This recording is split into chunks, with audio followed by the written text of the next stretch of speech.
how did I end up becoming a Mavericks reporter? Well, let's get into that.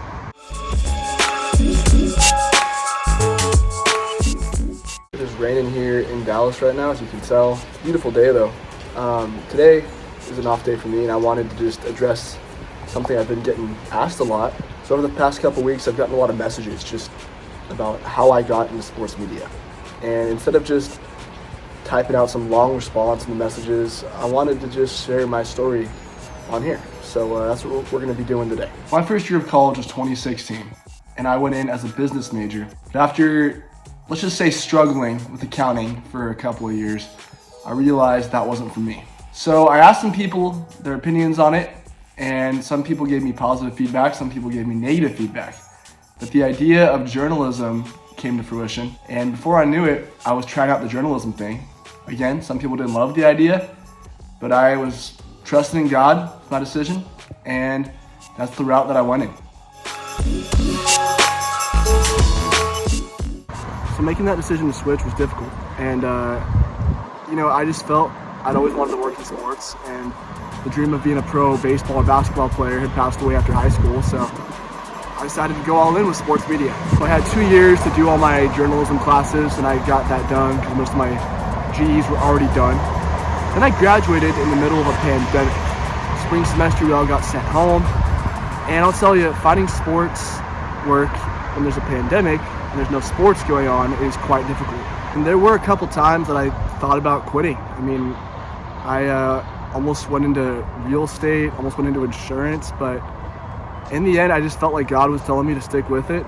And sure enough, I ended up landing a baseball broadcasting job where I was calling games during the summer. I just kept working at that. Then I got an unpaid internship. And look, if you're looking to make money in this industry, you're not going to make a bunch of money starting out. It's just the way it is. Nonetheless, I just stuck with it, and I kept working my way up, and I started making money in a different position, and I just kept applying. And like, you're going to get denied sometimes, but I'm just so thankful because Clutch Points took a chance on me in 2022.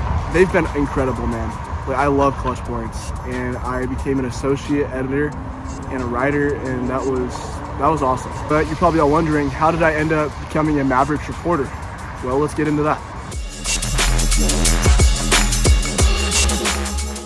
All right, we're back indoors. It was raining pretty hard outside, as you could tell, but I want to answer that question. How did I become a Mavericks reporter representing Clutch Points? Well, after I first got my job at Clutch Points as an associate editor and a writer, I ended up getting asked to cover an event in Las Vegas. And of course I did it, and it was an NBA 2K event, and I loved it. Since then, I've covered multiple different events, whether it's been through Zoom calls or in person, and I've just fallen in love with reporting. So as I began to develop as a reporter, I realized that I wanted to do it on a more consistent basis. So I reached out to Clutch Points and said, hey, if you guys need another reporter for a team, I'm your guy. Now, I'm from Southern California, and our Southern California teams, Clippers and Lakers, for NBA, both had reporters already, 2 really great reporters. So if I wanted to cover a team, I was gonna have to move. And I said, you know what? I'm down to do it. It's funny because they asked me, if you could go anywhere for a team we don't have yet, where would you want to go? And Dallas was my top option. So after some other cities were thrown around or some other options, it ended up working out. And in November of 2023, I got the call and said, hey, Dallas, Texas has an opening for a reporter if you want to do it.